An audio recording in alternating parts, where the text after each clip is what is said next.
Arkadaşlar merhaba. Bugün size yeni bir otu tanıtmak istiyorum. Sarı ot. Kaymacık otu diye de geçiyor. Kaymaklım otu diye geçiyor. Kaymacık otu adı veriliyor. Sarı kız otu adı veriliyor. Birçok söylenişi var ama benim bildiğim kaymacık otu. Diğer bir adı da sarı ot. Şu gördüğümüz alanda sarı otlar çok yayılmış. Onu topladıktan sonra yoğurtlaması deniyor. Yoğurtlu salatasını yapacağım. Harika bir ot.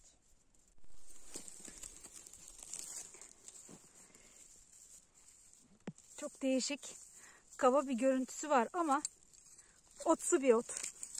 Yaprakları çok sert değil ama kaba görünüyor. Bakın böyle bir ot, kaymacık otu. Evet arkadaşlar, sarı ot denmesinin nedeni, şöyle biraz bunu köküne doğru almaya çalışacağım size göstermek için. Bu ota neden sarı ot adı verilmiş? Şöyle. Biraz zor oldu. Kökü çok sert çünkü. Bakın arkadaşlar. Şurada gördüğünüz, özellikle yaprakların gövdeye birleştiği yerde sarı bölümler vardır. Bakın şöyle. Bu sarı bölümlerden dolayı pek çok yerde bu bitkiye sarı ot adı veriliyor. Sarı kız, Kaz Dağları'nda sarı kız adı veriliyor aynı zamanda. Ama benim bildiğim sarı ot diye geçiyor burada. Diğer bölgelerde de kaymacık otu daha yaygın söyleniyor. Bakın sarı. Tazeliğinden kaynaklanıyor aslında bu sarılık. Körpeliğinden kaynaklanıyor. Böyle güzel bir ottur bu da arkadaşlar. Kaymacık otunun sarı ot olduğunu anlayabilmek için şöyle gövdesine bakarsanız sapsarı, bu rengi görürseniz bu kaymacık otudur. Tabii ki benzer otlar olabilir. Yine de diğer bahsettiğim özelliklere dikkat edin. Sert bir dokusu var, kalındır. Odunsu gibi görünür ama otsu bir bitkidir arkadaşlar bu. Aynı zamanda arkadaşlar bu otun çok yıllık olduğunu gösteren şu kök yapısındaki sertliğe dikkat edin bakın. Kesilmiyor. Geçen yıldan kalan yaprakları bu şekilde torf haline gelmiş. Gübre oluyor bunlar zaten doğada. Şuradan yeni sürgünler çıkmaya başlamış. Bakın kesmekte zorlanıyorum burasını. Çok sert. Aynı Şevketi Bostan otundaki gibi sertlik var gövde kısmında. Şimdi burası bu yıl çıkan yeni sürgünler.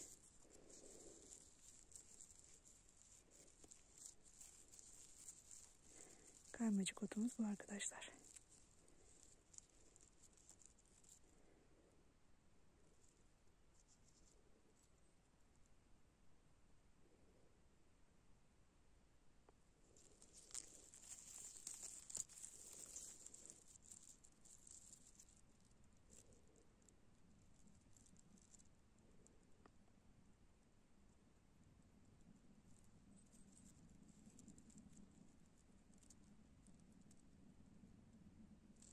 Aynı zamanda çok ilginçtir. Birçok otun beyaz sütleri olur. Bunun da sarı sütleri olur. Tabi buradan görebilir miyiz bilemiyorum ama şuradan sarı sütler çıkar. Bakın karşılıklı yaprak dizilişleri olan, çok geniş yapraklara sahip olan devasa bir kaymacık otu. Çok kaba görünür aslında görüntüsü. Bu ot yenir mi denir ama haşlayıp ondan sonra salata yapıyoruz bunu.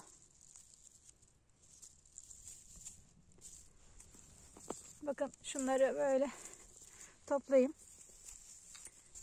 Tazecik görünüyor. Yaprakları bakın bu şekilde karşılıklı diziliyor. Fakat tüyleri de çok fazla. Şöyle beyaz tüylere sahip. Bu da gövdesindeki en taze ve büyümeye başlayacak olan yine bir kaymacık otunun taze sürgünleri. Şöyle bunları toplayayım.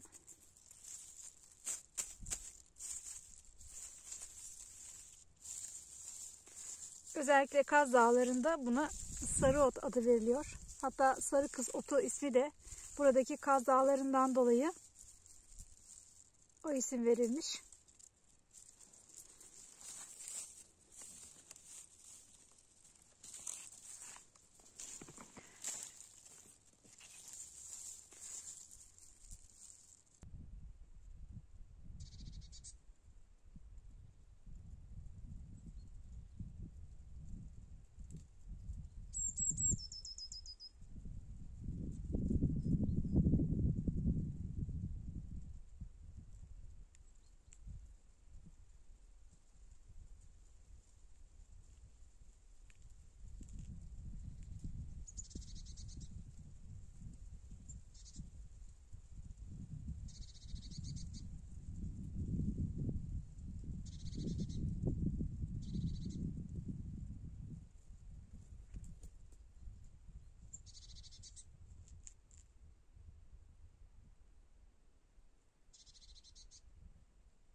Burada da çok taze bir kök var.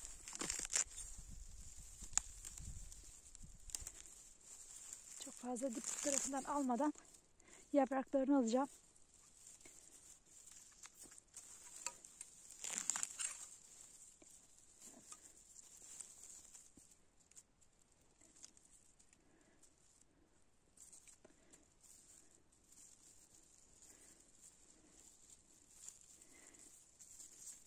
Bu da biraz daha yaprakları küçük. Ama yeni büyümeye başlamışlar zaten. Şunun tazeliğine bakın arkadaşlar. Ne kadar taze. Şuna bakın.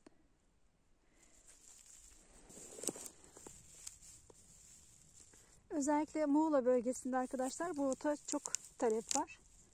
Yine Datçalılar sarı otu yılda en az bir kere yemeye gayret ederler. Oradaki inanışa göre de bağırsaklardaki parazitleri yok ettiğine inanılır. O kadar şifalı bir bitki. Aynı zamanda bağırsak sağlığını da koruyan bir ot. Kaymacık otu. Vücuttaki zararlı toksinleri atar. Tok tutan bir özelliği vardır. Bunu arkadaşlar kavurabilirsiniz. Haşladıktan sonra sarı suyunu döküp küçük küçük kıyarsınız. Kavurup üzerine yumurta kırabilirsiniz. Veya soğan kavurup soteleyip üzerine kaymacık otlarını koyabilirsiniz. Bunun böreği de yapılıyor arkadaşlar aynı zamanda. Veya benim bugün yapacağım gibi yoğurtlaması denen haşlayıp bunun salatasını yapacağım. Güzel bir tarif olacak.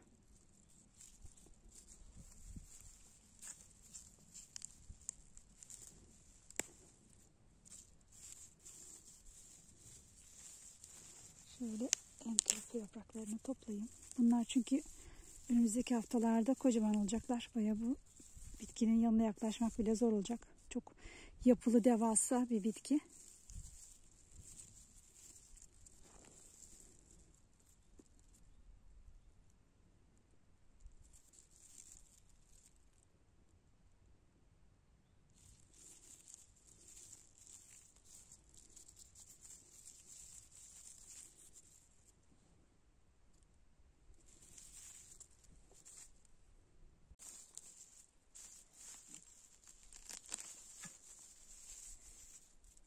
Çok tazeler.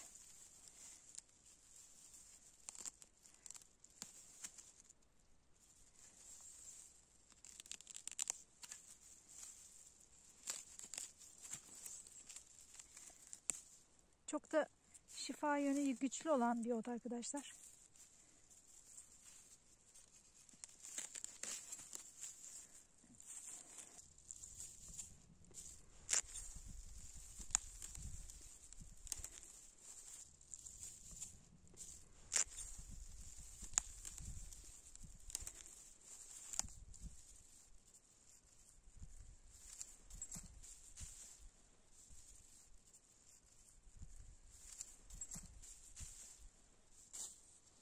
güzel, bayağı da keyifli olmuş burada.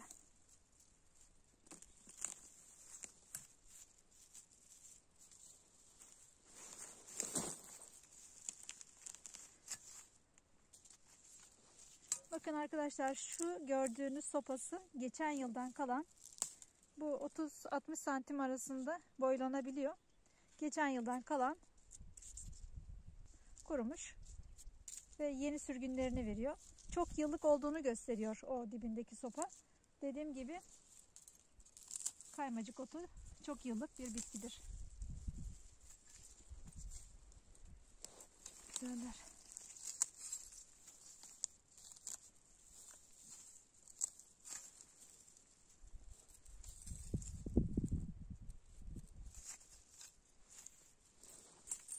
Size şu tazeliğini göstermek istiyorum arkadaşlar.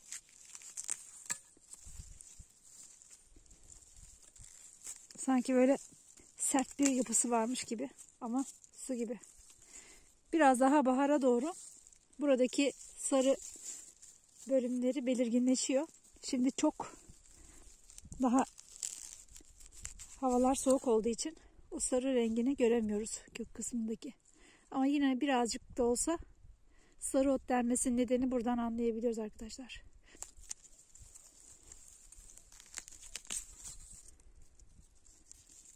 Şöyle körpe yapraklarını aldım.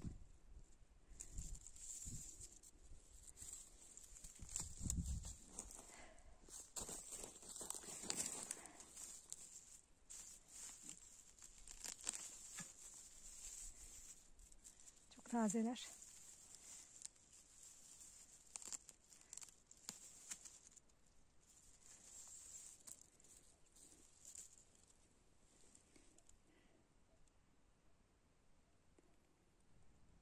Arkadaşlar bakın, bir başka kaymacık otunu burada görüyoruz. Fakat bütün yaprakları yenmiş. Şöyle. Bunu yabani hayvanlar yemiş olabilir veya koyun keçiler yemiş olabilir. Hayvanlar tarafından sevildiği bu şekilde anlaşılıyor. Yalnızca kaymacık otunu insanlar yemiyor. Faydalı, şifalı bir ot olunca hayvanlar da bunu zaten hissedebiliyor arkadaşlar. Şöyle arazimizin biraz daha altına doğru iniyorum. Buralarda da çünkü çok çeşitli otlar var.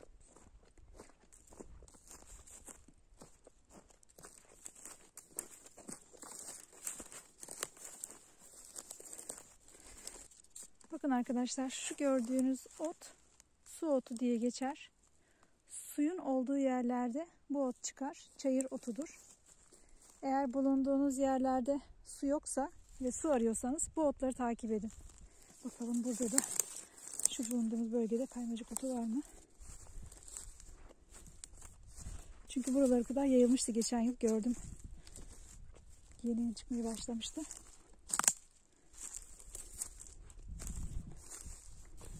Otların güzelliğine. Evet, olmaz mı tabii. Bakın şurada kaymacık otu arkadaşlar.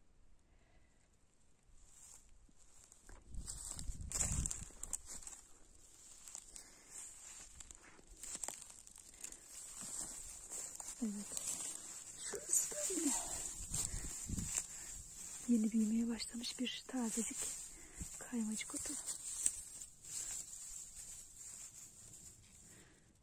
Bizim kuşkuş otu da birlikte çıkmış. Bak, bunlar su otu arkadaşlar. Burada da var. Zaten burası sulak bir yer. Şunlar. Yine kaymacık otlarımız. Tazecik.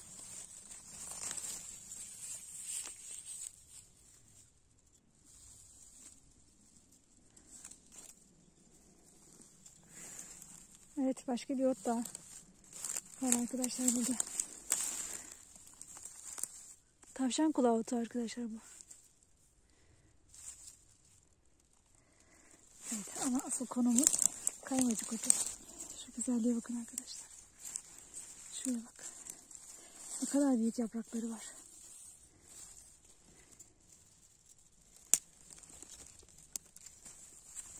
Şunun tazeliğine.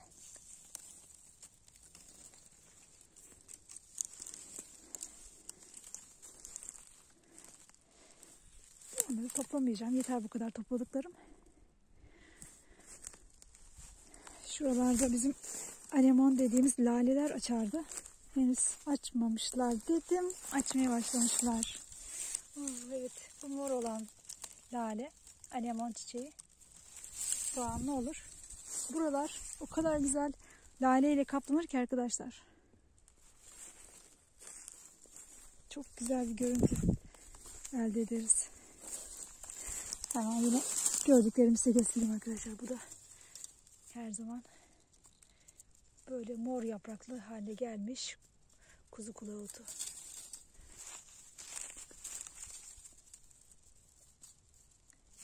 Yani iştah kabartıyor resmen. Çok güzel. Burada da yine kocaman olmuşlar. Bunlar da bayağı büyümüşler. Kazaya otları.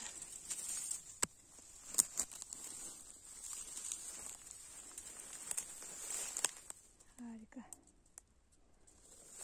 Evet arkadaşlar, size bu videoda mümkün olduğu kadar şu karaçalı takıldı bana yine. Allah. Nasıl kurtaracağım?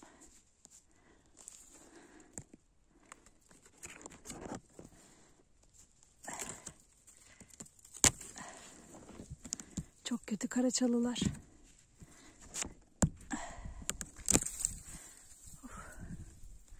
Böyle doğada karaçalılar da size takılır. Aman gözünüze dikkat edin, yüzünüze dikkat edin.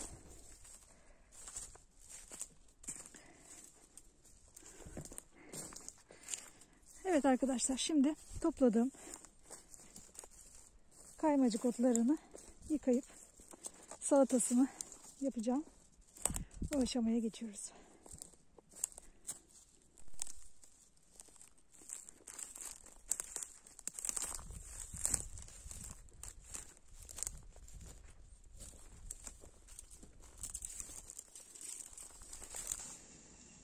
Kaymacık otlarını yıkadım. Suyu şimdi kaynadı.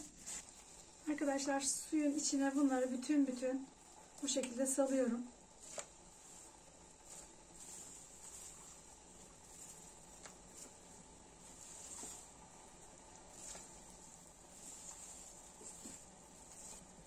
Piştikçe hacimleri azalacaktır.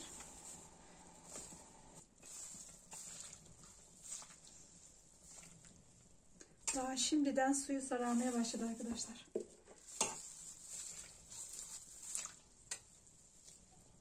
Suyunda da sarılık olunca sarı otu adını hak ediyor kaymacık otu.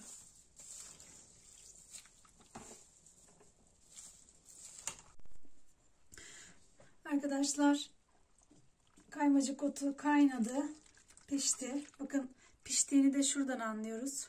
Şöyle eziliyor yaprakları, sap kısımları. Şimdi bunu soğuk suyun içine koyacağım. Yeşil rengini kaybetmesin diye.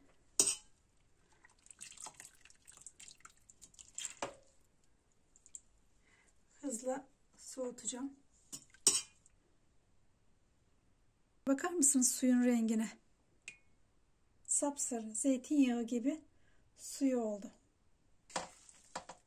Geldik otları kesme aşamasına arkadaşlar. Şöyle çatala gelecek kadar enli olarak otları doğruyorum.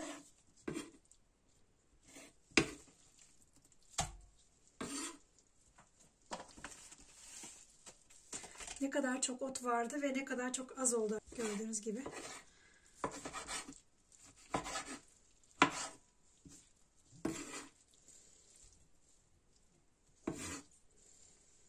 Bunu bu şekilde doğradıktan sonra soğan kavurup içine katıp yine yemeğini de yapabilirsiniz. Bulgurlu veya pirinçli.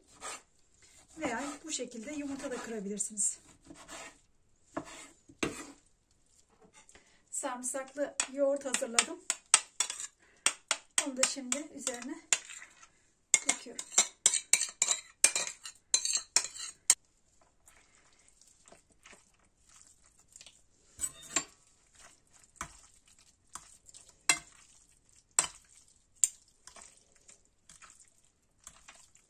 Harika bir şey oldu arkadaşlar yine. Gerçi ben bütün otları çok sevdiğim için bu otun da yeri ayrı.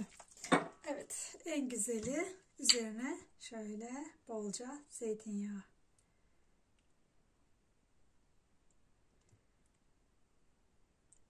Harika. Kaymacık otundan yaptığım yoğurtlu salatası böyle oldu arkadaşlar. Yapacak olanlara afiyet olsun.